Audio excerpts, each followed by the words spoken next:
Kagabi sa PBB 737, muling niyanig ang bahay ni Kuya sa pagdating ng mga yanig challengers. Ipinatawag ko kayong dalawa para mabigyan ng pagkakataon ng muling maging isang opisyal na housemate. Isa lamang sa inyo ang makakabalik. At sa tulong ni Jameson at Sus, isang hamon ang agad nilang hinarap. Mikey, ang tutulong sa'yo ay si Zeus. Camille, si Jameson naman ang tutulong sa'yo. Pero sa huli, sino nga kaya sa kanilang dalawa ang muling makakapasok sa loob ng bahay ni Kuya? Abangan din ngayong gabi matapos sa mga pagyanig, makisaya naman sa maagang Pasko ng mga housemates.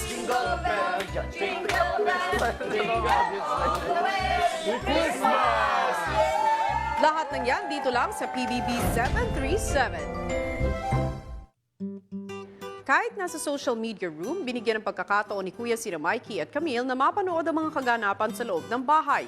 Kaya naman ang dalawa na pag-usapan ng ilang mga housemates. Kuya Roger, napakamasayahing tao, tsaka positive vlogger. Ay, si Miho! Ito makulit talaga to eh. Blooming siya, ha? Ay, ito. Ay, sino nagpapa-blooming sa'yo?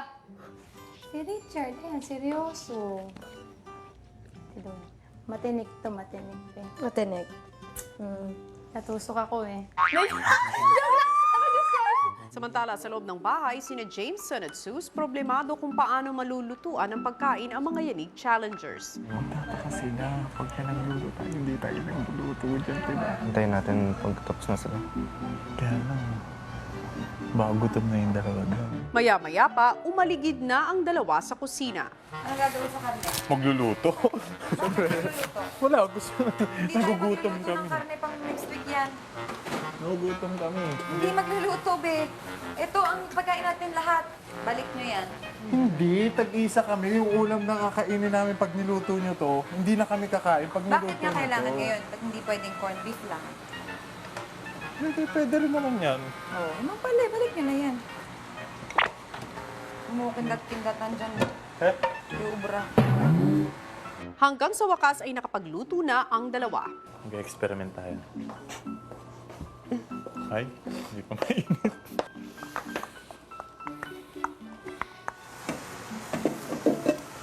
Bigyan nyo naman ng toyo sa kasuka muna.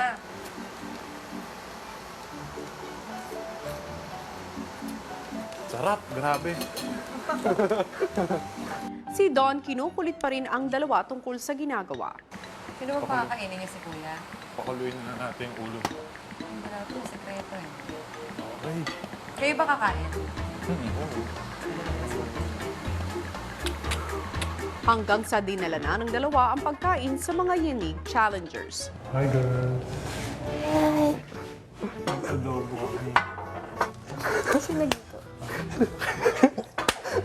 Thank you. Sarap. Maalas, sobra. Pwede naman. Pwede naman. Okay rin na. Sarap. Thank First you, time. thank you. First time namin. Paglabas ng dalawa,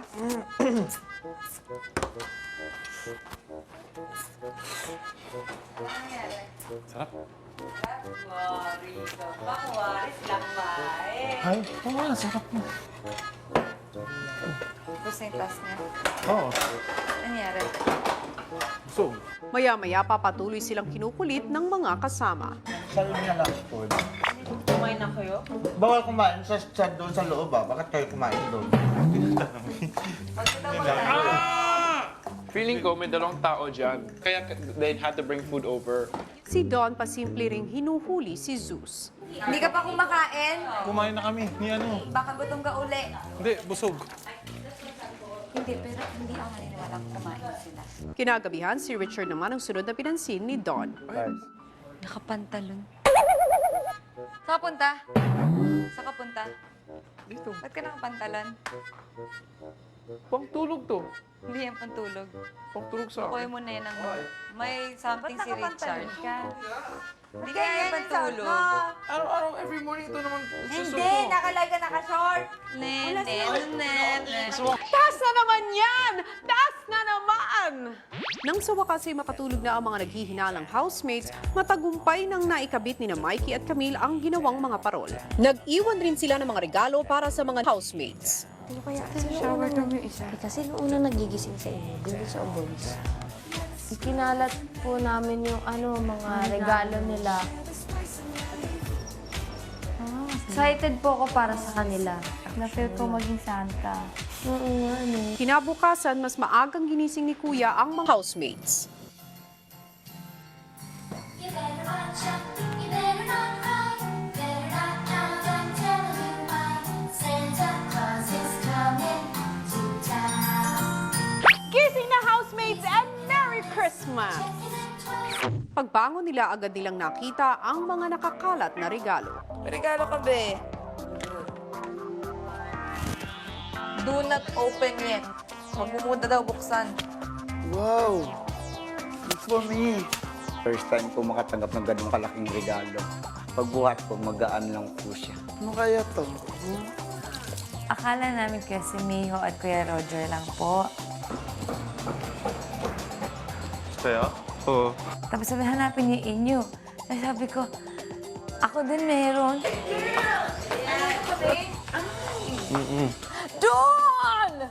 Siyempre kinatawa ako kasi regalo. Thank you, Santa! It's Christmas presents and, you know, Christmas came early, I guess.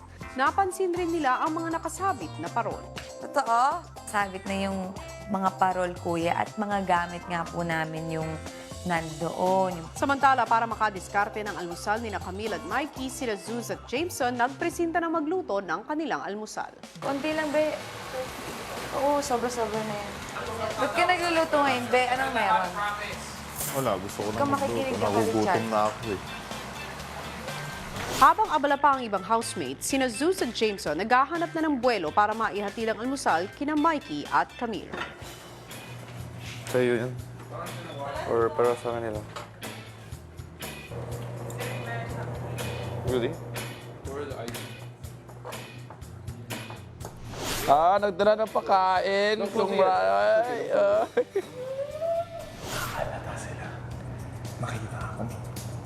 Dude, I swear to God, it has to be 2 people there. Yan.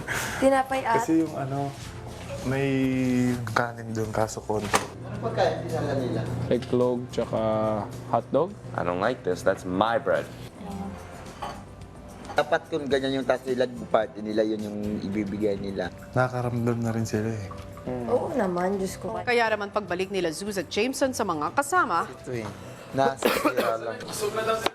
Ito lang yung pwedeng gamitin. Ito lang, ampalaya, bell pepper, kamatis. Sa inyo, Lutuan nyo sila ng gulay. Ganun talaga. Sabihin mo, welcome to the Big Brother house. Ganun. ano nga kaya ang epekto ng pagkabigo ni na Jameson at Zuz sa kanilang task? Yan ang ating sabay-sabay na aabangan. Hello Philippines and hello world! Gaya nga ng sinabi ni Kuya kagabi, damang-dama na ang Pasko sa ating bansa. Maging sa loob ng kanyang bahay at tinawag natin itong #ChristmasKicksOff. At isa sa mga dalawang unique challengers na sina Camille at Mikey ay makakatanggap ng maagang aginaldo at yan ay ang pagkakataon na maging official housemate muli. Matapos ngang buksan ang botohan kagabi, muli na itong isinara kaninang tanghali. At ipapaalam ko na sa inyo ang resulta bago matapos ang ating programa. Pero ngayon ay kamustahin muna natin ang early Christmas celebration sa loob ng bahay ni Kuya. Merry Christmas, housemates! Hello! Ang aga naman nagsimula ng holiday sa loob ng bahay. Pero bago yan, marami rin kayo pinagdaanan itong nakaraang linggo. Di ba, Roger? Yes po. Grabe! O Sobra. sa inyong balsatas, nakatawid ka sa pool ng 4,902 times. At ipinangako ni Kuya na tutumbasan niyo ito ng ₱2 kada tawid. Kaya meron kang 9,804 pesos. Anong balak mong gawin sa halagang ito? Sabi ko nga po, Miss Tony, para po yun sa kabuhayan ng asawa ko, ng pamilya namin, para po yun sa magandang simula na alam ko makakatulong sa pagbabago ng life namin. I'm sure masayang-masaya ang pamilya mo dahil sa ginawa mong ito. Congratulations. I'm Maraming happy salamat for you. po. Gusto ko naman ngayong kausapin si Don. Pa. Si Don na may itinatagong husay sa pagsayaw na na-witness namin lahat. Nakakakilig at grabe ang intensity ng dance number nyo ni Zeus. Zeus Mariosep. Oh my goodness. What is that, ha? Mukhang si Kuya parang nabitin din sa nangyaring pagsasayaw ninyong dalawa, kaya binigyan kayong lahat ng isang special task na bumuo ng isang dance concert, hindi ba? Opo. Ngayon, bibigyan kita ng pagkakataon na imbitahin ang ating mga kapamilya na tangkilikin ang inyong dance concert. Okay. Hello po mga kapamilya. Kami po ngayong linggo ay magre-rehearse at magpa-practice ng bonggang-bongga para po sa isang dance concert at kailangan nyo pong manood dahil pagsisisihan nyo po pag hindi kayo pumunta. Once in a lifetime experience, Dawn and Zeus, Electricity. Kung gusto nyo pong makuryente, nood na! Electricity, chemistry, lahat na nasa inyo. Christmas tree. Pero hindi pa dyan natatapos ang mga masasayang kaganapan, ha? Pero para sa susunod na Merry announcement, hahayaan ko ng may-ari ng bahay magsabi niyan sa inyo. Big Brother! Ganda nito. Housemates, nitong nakaraang linggoy, niyanig kayo ng sunod-sunod na pagsubok sa loob ng aking bahay. Dahil nalagpasan nyo lahat ng ito, hayaan niyong bigyan ko kayo ng espesyal na sorpresa.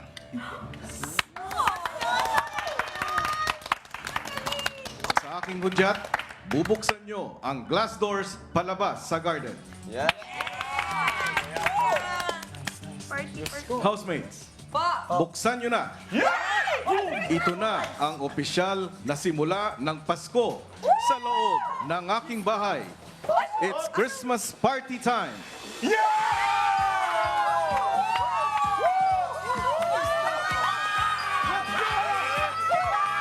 Sino nga kaya sa dalawang challengers ang sasali sa early Christmas party nila? Will it be Camille or Mikey? Yan ang ating sabay-sabay na aabangan. At sa mga susunod na araw, pag-uusapan pa rin natin ang mga detalye ng dance concert task ng ating mga housemates. Mga kapamilya, tumutok pa rin kayo at magbabalik po ang Pinoy Big Brother 737.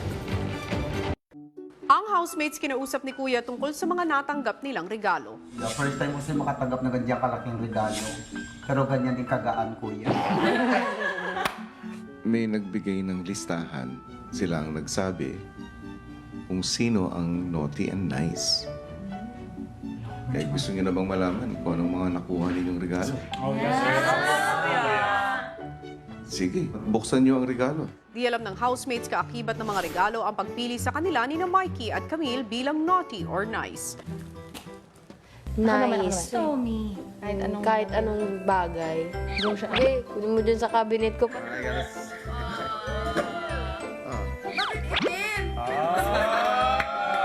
Naughty. Si Ate Don. Parang hinaharangan niya yung dalawa dahil nalaman niya o may hinuha siya na may dalawa. Parang Santa Claus tayo. Sobrang nice na para makuha lang niya yung task namin kanina. Ginagawa niya lahat.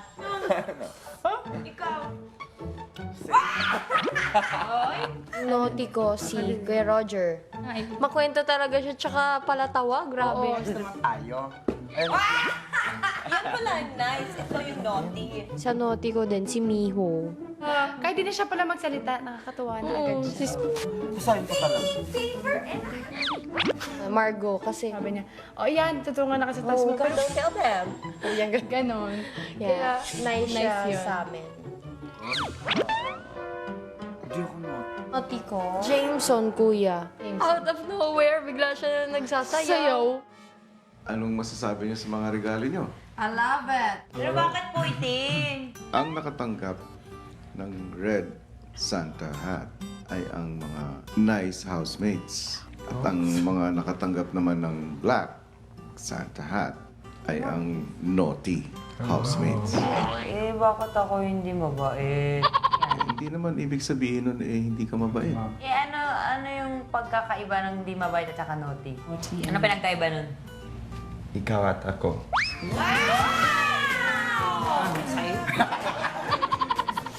Ngayong araw, ang mga naughty housemates ay pagsisilbihan ang mga nice housemates. Paglabas ng confession room, sinimulan na ng naughty housemates ang paninilbihan sa nice housemates tulad ng pagmamasahe. Masakit ba? Ano sa English ang masakit ba? Pimple? Pinagsasabihan mo yan eh. Painful? Pagsapit ng hapon, panandali ang itinigil ang paninilbihan sa nice housemates dahil sa very naughty dance ni na Dawn at Sus.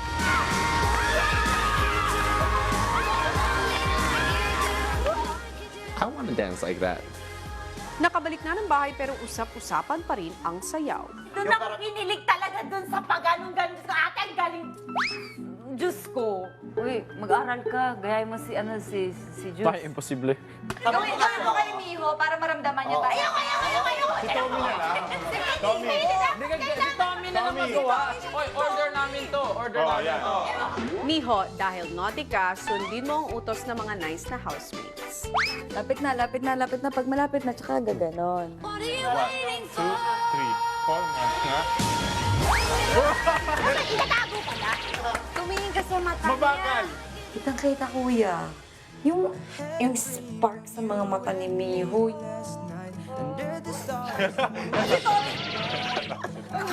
It's hard. 1,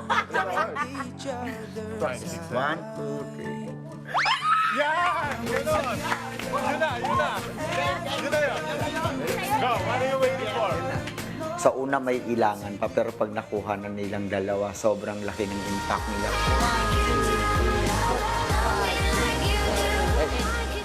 First time ko lang po sumayo ng gano'n.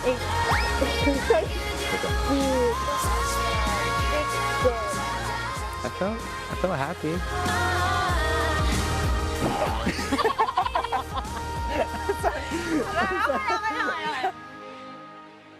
Sino nga ba ang babalik bilang official housemate? Si Camille o si Mikey? Abangan niyan dito lang sa Pinoy Big Brother 737. Hi, Camille and Mikey! Hello po! Hello! Gaya ng ipinangako ni Kuya, isa sa inyo ay magbabalik ng kanyang bahay bilang official housemate. Yes At po. ang napakatinding desisyon na yan ay ginawa ng taong bayan. Okay po. Camille at Mikey, Yes po. bumoto ang sambayanan kung sino sa inyong dalawa ang mas deserving na bumalik ng bahay. At malalaman nyo na ang resulta ngayon. Nasa tabi ninyo ang mga parol na ginawa nyo mula sa kagamitan ng mga housemates, hindi ba? Yes po. Okay, kapag binanggit ko ang salitang press, pipindutin nyo ang button. Kapag umilaw ang inyong parol, nangangahulugan, kayo ang nakakuha ng mas maraming boto at tuluyan ang makakabalik ng bahay ni Kuya. Okay? O, wait muna. Handa na ba kayo? Yes po. Yes po. O, humawak na kayo sa inyong mga button. Pero wait, hawak pa lang. Sabay-sabay natin gagawin ito. In 3, 2, 1, press.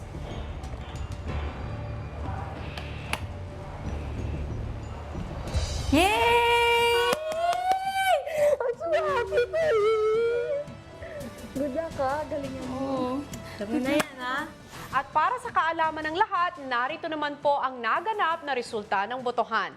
Si Mikey ay nakakuha po ng 83.32% of the votes, samantalang si Camille naman ay nakaipon lamang ng 16.68% of your votes. Paano nga kayo magbabago ang buhay sa loob ng bahay sa pagbabalik muli ni Mikey? At ano ang iba pang mga kaganapan na may kinalaman sa Naughty and Nice Housemates?